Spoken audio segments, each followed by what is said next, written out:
आज की कहानी दुनिया की सबसे बड़ी प्रेम कहानी है, श्री राम और सीता जी की प्रेम कहानी।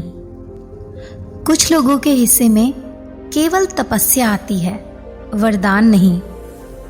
ऐसे ही श्री राम जी की वन यात्रा सभ्यता के निर्माण की यात्रा है।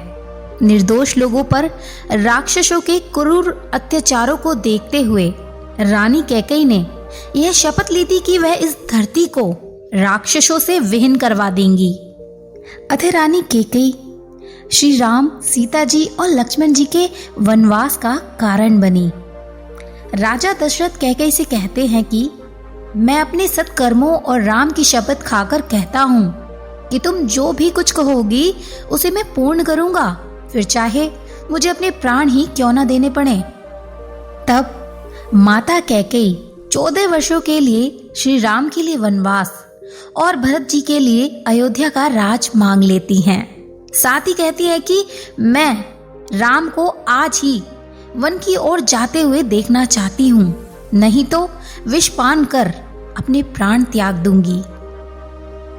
तब राजा दशरथ कहते हैं कि मुझे भरत का राज्य अभिषेक स्वीकार है, लेकिन राम को वनवास क्यों? राम तो तुम्हारी सेवा भरत से भी अधिक करता है, और तुम भी तो सबसे अधिक राम से ही प्रेम करती आई हो आज तक। सभी ने कैकेयी जी को बहुत समझाया, लेकिन माता कैकेयी किसी की नहीं सुनती। जब कमल खिलने लगते हैं तो कुमुद नहीं, और जब कुमुद खिलने लगते हैं तो कमल नहीं। प्रकृति की एक ही अवस्था किसी को रुलाती है तो किसी को हंसाती है। जब श्री राम अयोध्या से बाहर कदम बढ़ाते हैं तो अयोध्या भले ही आंसुओं में डूब गया था, लेकिन वहीं वर्षों से प्रतीक्षा कर रहे केवट, शबरी, ऋषि शरभंग, सुग्रीव आदि के साथ न जाने कितने ही सज्जनों और भक्तों के चेहरे खिल उठे, क्योंकि उनकी तपस्या पूरी होकर सुखद फल मिलने का समय जो आ गया था। रावण की कैद में बंदी देवताओं, ऋषियों के कष्टों के अंत होने का समय आ गया था। जब यह बात श्री राम को बताई जाती है तो वे ऐसे व्यवहार करते हैं जैसे उनके सुख और कल्याण की बात कह दी गई हो। श्री राम प्रसन्नता के साथ वन में जाने के लिए तैयार हो जाते हैं, जिससे किसी को ऐसा ना लगे कि श्री राम को कष्ट पहुंचाया जा रहा है या श्री राम दुखी हैं। श्री राम का ऐसा व्यवहार देखकर माता कैकेयी बहुत प्रसन्न होती हैं और श्री राम से कहती हैं कि राम, तुम जब तक उतावली के साथ इस नगर से वन को नहीं चले जाते तब तक तुम्हारे पिता स्नान व भोजन नहीं करेंगे। अतः तुम्हें शीघ्रता से शीघ्र ही वन को चले जाना चाहिए। अपने पिता के वचन और अपनी सौतेली माता की इच्छा को श्री राम ने बड़ी ही सहजता से स्वीकार किया। अपने वनवास की तैयारी करते हुए श्री राम माता कौशल्या जी से कहते हैं, माँ, आज मुझे संपूर्ण दंडकारण्य का राज्य मिल गया है। मेरा विश्वास करो, मुझे वहां कोई कष्ट नहीं होगा। पिताजी के वचन का पालन करके मैं शीघ्र ही लौट आऊंगा। प्रसन्न मन से मुझे आज्ञा दीजिए, जिससे मेरी वन यात्रा में आनंद मंगल हो। मेरे स्नेह में डरना नहीं, ना ही मन को दुखी करना। आपके आशीर्वाद से मेरे साथ सब आनंद ही आनंद होगा। ये 14 वर्ष शीघ्र ही बीत जाएंगे। श्री राम के वनवास की बात सुनकर सीता जी माता कौशल्या और श्री राम को मनाने लगती हैं कि कृपया मुझे भी साथ जाने दीजिए, मुझे भी साथ जाने की आज्ञा दें। तब कौशल्या जी श्री राम से कहती हैं कि सीता अत्यंत सुकुमारी है, सास ससुर और कुटुंबी सभी को प्यारी है। मेरी सीता ने कठोर पृथ्वी पर कभी पैर नहीं रखा और अब वह तुम्हारे साथ वन में जाना चाहती है। क्या उसे आज्ञा देनी चाहिए? यह जानते हुए भी कि वन में राक्षस जैसे अनेक दुष्ट जीव जंतु घूमते रहते हैं, आखिर मेरी फूल सी सीता वन में कैसे रहेगी? तब श्री राम सीता जी को हर प्रकार से समझाते हैं, साथ ही उन्हें वन के सभी कष्टों से भी अवगत कराते हैं। श्री राम कहते हैं, देखो सीते, यदि प्रेम वश हट करोगी तो दुख पाओगी। तुम तो स्वभाव से ही बहुत कोमल हो, और जहाँ तक मेरी जानकारी है वन बड़ा कठिन और भयानक होता है। वहाँ की धूप, सर्दी, वर्षा और हवा सबको सहना बड़ा कठिन है। तुम्हारे चरण बहुत कोमल हैं और वन के रास्ते में खुश कांटे और कंकड़ हैं। उन पर बिना जूते के पैदल ही चलना होगा। दिन भर के परिश्रम से थके मांदे मनुष्य को रात में सूखे पत्तों पर ही सोना पड़ता है। फिर भी वहाँ क्रोध, लोभ को त्याग देना पड़ता है और तपस्या में ही मन लगाना पड़ता है। वहाँ भोजन के लिए फल फूल और गंध मूल ही मिलते हैं, और वे भी सदा नहीं मिलते। सब कुछ अपने अपने समय के अनुसार ही मिल सकेगा। तब तक उपवास ही रखना पड़ता है। उपवास करना, सिर पर जटा धारण करना, पत्तों की छाल पहनना ही वहाँ की जीवन शैली है। प्रतिदिन नियम पूर्वक तीनों समय स्नान करके स्वयं चुनकर लाए फल फूल, वेदत्व विधि से देवताओं का पूजन करना वनवासियों का प्रधान कर्तव्य होता है। मिथिलेश कुमारी, एक बार फिर से सोच कर देखो। वन में बहुत से सर्प रास्ते में विचरते रहते हैं। पतंगे, बिच्छू, कीड़े और मच्छर वहाँ सदा कष्ट पहुँचाते रहते हैं। बहुत सी नदियाँ भी कीचड़ से भरी होती हैं, अतः उन्हें पार करना और भी ज्यादा कठिन होता है। वन में निवास करने वालों को कई प्रकार के कष्टों, भयों का सामना करना पड़ता है। मनुष्य को खाने वाले निशाचर वहाँ घूमते रहते हैं। रीछ, बाघ, भेड़िए, सिंह और हाथी जैसे जानवर ऐसे भयानक शब्द करते हैं कि उन्हें सुनकर धीरज भाग जाता है। वन की भयंकरता से तो कभी कभी धीर पुरुष भी डर जाते हैं। अतः तुम्हारा वन में जाना ठीक नहीं है। तुम वहां सकुशल नहीं रह सकोगी, इसीलिए तुम घर ही पर रहो। मेरी चिंता मत करो, मैं पिताजी के वचन को सत्य करके शीघ्र ही लौट आऊंगा। ये दिन जाते देर नहीं लगेगी। सीता जी रोते हुए श्री राम से आग्रह करती हैं। श्री राम जी द्वारा डराए जाने पर भी सीता जी नहीं डरती। वे रोते हुए कहती है कि हे नाथ, यदि ऐसा ही है तो मैं आपको अकेले वन में नहीं जाने दूंगी। आपने वन के बहुत से दुख, भय मुझे बताए हैं, लेकिन हे कृपा निधान, वे सब मिलकर भी मुझे इतने कष्ट नहीं देंगे जितना आपका साथ ना मिल पाने से मुझे कष्ट होगा। मुझे किसी राक्षस से डरने की आवश्यकता नहीं। भला आपके साथ रहते मेरी और कोई आंख उठाकर भी देख ले, ऐसा वहां कौन है? आपको तपस्या उचित है और मुझे विषभोग। आपसे बिछड़कर मैं जीवित नहीं रह सकूंगी। हे रघुनाथ, यदि आप मेरे साथ हो तो पशु पक्षी भी मेरे कुटुंबी हैं। वन ही नगर और वृक्षों की शाल ही निर्मल वस्त्र है, और पर्णकुटी भी स्वर्ग के समान ही है। यदि आप साथ हो तो मेरे लिए कंद मूल और फल ही अमृत के समान आहार होंगे, और पहाड़ ही अयोध्या के सैकड़ों राजमहलों के समान होंगे। आपके चरणों को देखते रहने से मुझे रास्ते में चलने की कोई थकावट नहीं होगी। सीता जी को संज्ञाहीन सी होते देख श्री राम ने दोनों हाथों से उन्हें संभाला और अपने हृदय से लगाकर कहा, सीता, तुम्हें दुख देकर यदि मुझे स्वर्ग का राज्य भी मिल जाए तो मैं उसे भी ना लेना चाहूंगा। ये सच है कि मैं तुम्हारी रक्षा करने में पूर्ण समर्थ हूँ। मैं तो केवल तुम्हें कष्टों से बचाना चाहता था। और फिर श्री राम सीता जी को साथ चलने की आज्ञा दे देते हैं। वहीं सीता जी की ऐसी बातें सुनकर कौशल्या जी ने सीता जी को बार बार हृदय से लगाया और अनेकों प्रकार आशीर्वाद दिए और शिक्षाएं दी। सीता जी बड़े ही प्रेम से बार बार सास के चरणों में सिर निवार कर चली। सीता जी को एक ओर अपने सास ससुर की चिंता थी तो दूसरी ओर अपने श्री राम की।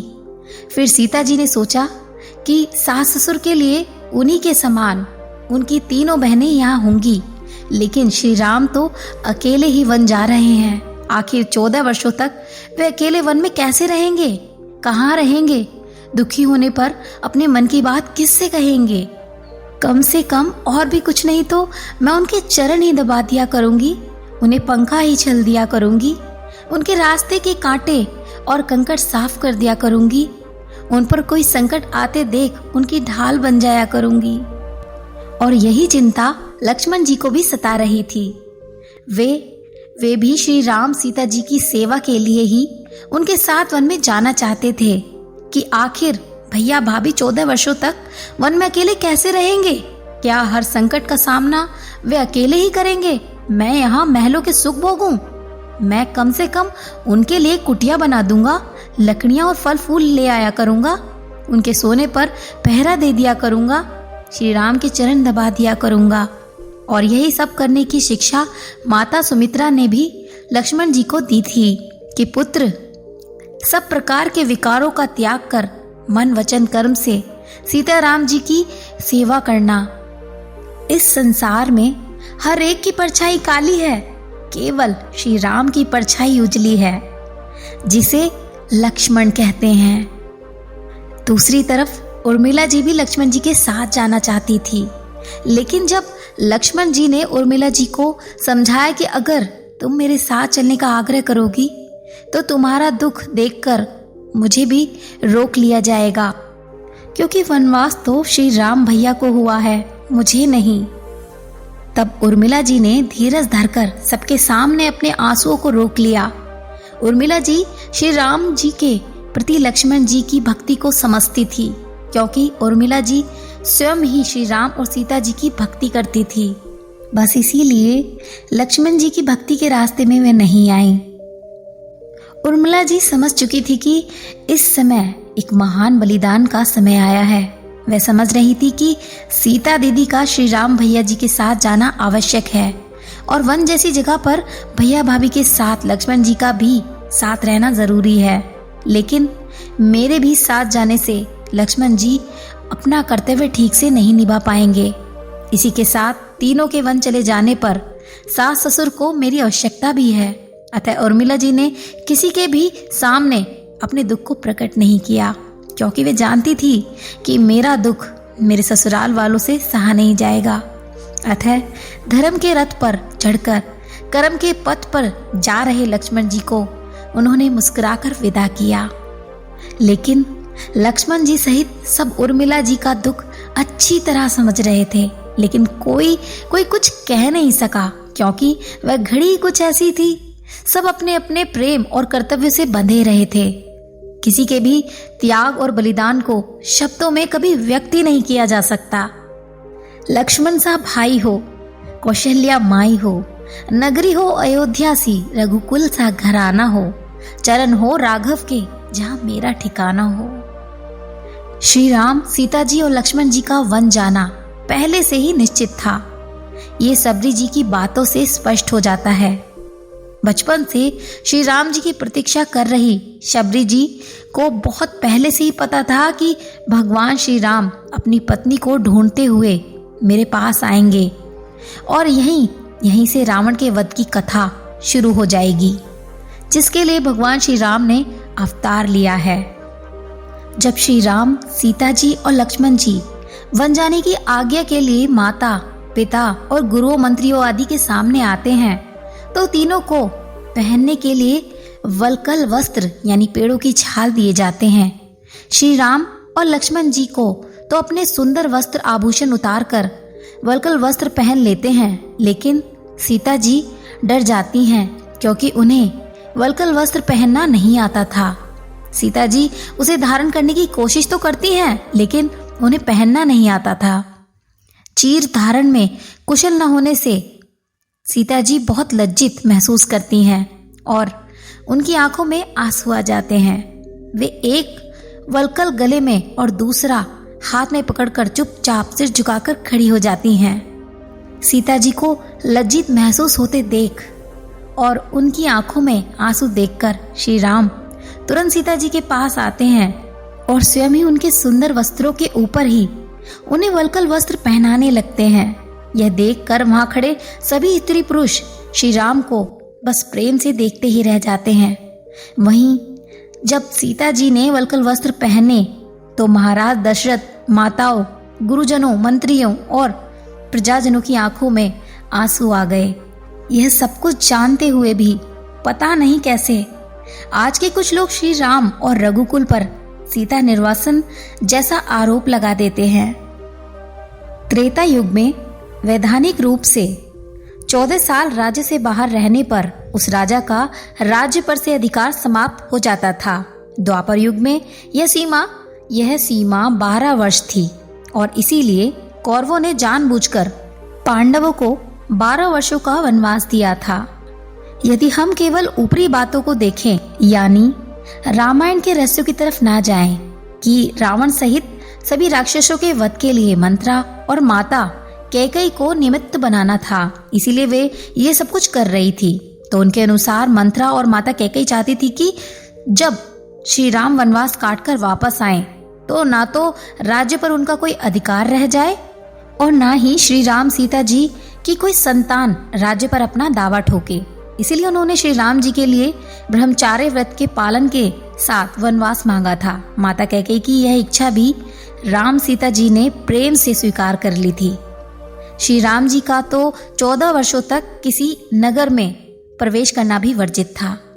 तब मंत्रा यह नहीं जानती थी कि श्री राम सीता जी के वन जाने के बाद तो बाकी तीनों भाई बहनें भी वनवासी ही हो जाएंगे। लक्ष्मण जी तो श्री राम जी के साथ वन ही चले गए। भरत जी ने तो एक कठोर वनवासी की तरह नंदीग्राम में 14 वर्ष बिता दिए और वहीं से पूरा राज्य संभालते रहे।